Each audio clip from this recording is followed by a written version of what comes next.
Even as Donald Trump's town hall last night was going on, the reactions were rolling in. And it was mostly, sort of centered around him having trouble coming up with the right words, him looking just terrible as he's trying to talk over people. He has no ability to talk about policy and all that. It was a disaster. And many people were wondering, who okayed this? Why would he do this town hall? He is so ill prepared to answer direct questions without someone like a Jeanine Pirro, like being the bumpers on the duck pin bowling that is his brain. And it looked terrible. How do you know it's terrible? Take a look at Laura Ingraham, her immediate reaction, how she tried to characterize this town hall. The DNC may as well have put the whole thing on. You should know that some of these people voted for you last time around. Some voted for Hillary Clinton. Why did you throw vulnerable people like me under the bus? Why don't you support a mandate for national mask wearing? And why don't you wear a mask more often? Why would you downplay a pandemic that is known to disproportionately harm low-income families and minority communities? And then there was this moment. Should pre-existing conditions, which Obamacare brought to fruition, be removed? No. Please stop and let me finish my question, sir. Should that be removed? I hope you are taken seriously. I hope you are. And we are not going to hurt anything having to do with pre-existing conditions. They will not do that because they have socialized. I have to stop you there. You've been trying to strike down pre-existing conditions. I have it already, and it's a much better plan for you, and it's a much better plan. Okay, so you could see in the little chyron, it was an ambush against Donald Trump. So I have some thoughts, Jared, but what do you think about that? Seems a tad defensive. I'll let you go with the ambush because I want to hear your thoughts on it first. But so this is similarly to letting the guy talk to someone. That's all it is. He's talking, and that's an ambush. Again, I was trying not to go to the ambush because I'll follow up on you. I want to point out a couple of specifics about how Laura Ingraham is trying to pose this, right? As we're watching it, if you listen to it without any bias, at the end of it, you go, man, he's really lying about that pre-existing condition line.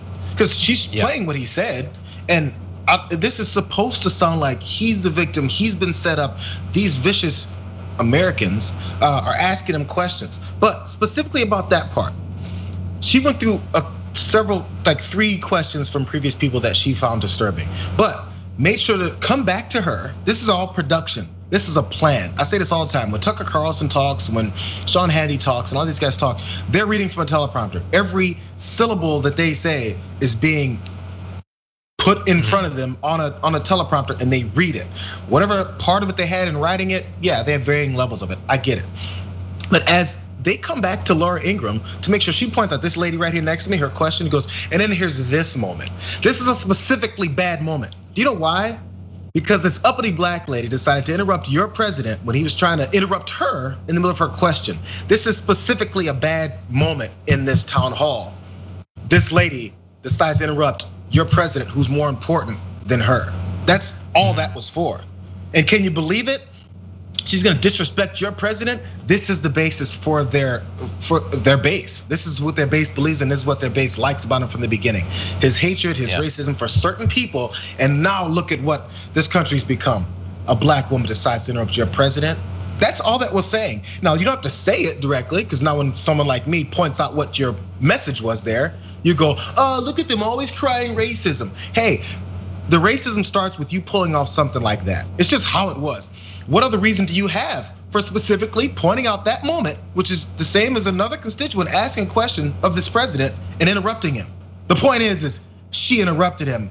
What an uppity black woman this is. 100%. As soon as I saw it, I thought, if the exact same interaction happened and that was a white woman, there's like a 25% chance that it was in that montage. It's not 50. Yeah, how dare she? Because she was doing what everyone needs to do. Don't let Donald Trump just steamroll you, because he doesn't want you to follow up and call him out on his BS, to quote him, all of that. He just wants to keep talking, so don't let him. She shouldn't.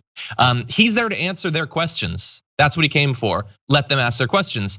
But so Ingraham must have thought that that little montage effectively communicated her point, that this is an ambush.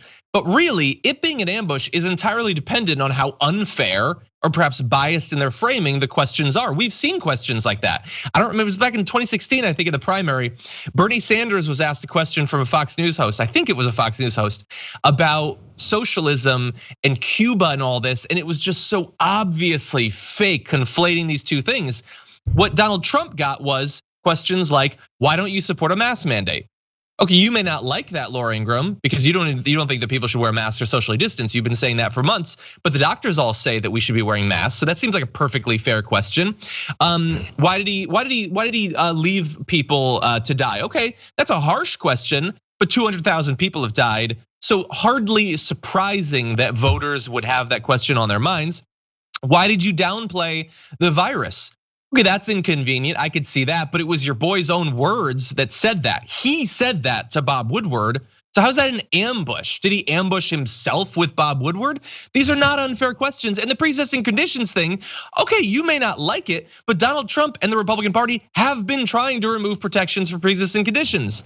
They didn't support the ACA, which was the first protections for those, and they've been trying to destroy it. They tried it in the first year of Trump's administration. They thankfully failed, but they tried, and right now, they have a case before the Supreme Court that would destroy the ACA. Now, Trump would say, I will then produce a new protection. And you'll see it in 2 weeks, by the way. He always says that. George Stephanopoulos at some point called him out on that for repeatedly saying, it'll be 2 weeks, it'll be 3 weeks, going back, interview year after year after year saying, I'm gonna have a healthcare plan. Well, where is it? Is it an ambush to want him to finally make good on a promise that he's been promising for literally years? That is only an ambush if you have literally no standards whatsoever for this politician. He has walked into every single one of those questions and 1,000 more with his callous disregard for the American people during this pandemic. So she can whine that she doesn't like it. I get it. He sucked. I wouldn't like it either if he was my politician, but that doesn't make it an ambush, and that doesn't make that an effective segment. Anytime the truth, or at least reality, is seen, is synonymous with an ambush, and that's your party and that's your president, hey, this is a problem. It's like the truth has been told, or reality is striking him. What an ambush. That means the reality is we allow him to get away with lies. So George Stephanopoulos stepping in and saying, hey, actually what you did say about pre-existing conditions is the opposite of what you're saying right now. That's an ambush to speak a fact about what someone is just lying about. So what you want is for a politician to be able to lie and no one call it out. Keep it real, just say it, just say it. What happened to the days of allowing a politician to lie right in front of me, blatantly and easily debunked, and just not do it? What happened to those days? Yeah. That's what you're longing for. This is what makes America great again means. Let's go back to those days. Yeah, and by the way, at last night's town hall, he said that he would have an immigration plan in 2 to 3 weeks. So someone watching, can you remind me in 2 to 3 weeks? I'm sure we'll be reviewing the detailed proposal at that time. Lots of lies though. You want one more lie? I think the lie above all other lies, the crowning lie achievement.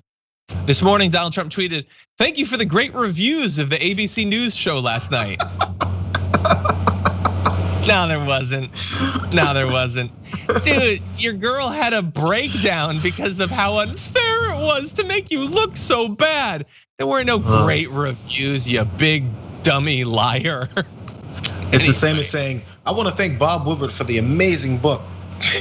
Talk about all the amazing things I've been doing. Exactly. Yeah, and his lie that he had read it in one day, this like almost 500-page book. By the way, we're not doing it as a story, but there was another update about his intelligence briefings, and it was more detailed. It said, they'd long ago they jettisoned the full briefings that like Obama would read, detailed information about the state of the world, and they had instead turned to bullet points, which we've known for a long time. But they said that they were growing sort of like concerned about whether even the bullet points would work because they had started to produce cards of 3 bullet points and they said they could never get him past 2. Yeah, he read the 500-page book in one night, I think. Anyway. Oh God. I didn't know about the bullet points and cards thing, man. That's depressing. So like, what? Imagine if like Imagine if like Marissa's one of our producers. Let's say that she goes on to another job someday and she's like, I would produce these interviews for John, and like it was like I had to fit something good in the first bullet point because there was no chance that big idiot was getting the second one. Like, can you imagine? Oh, it'd be awesome. That would be awesome. Don't do that, please, Marissa. Okay, depending on how much she pays me for that, I'll totally vouch for it. I mean, it's a 6-figure type of payment, but I'll back it up. Oh God.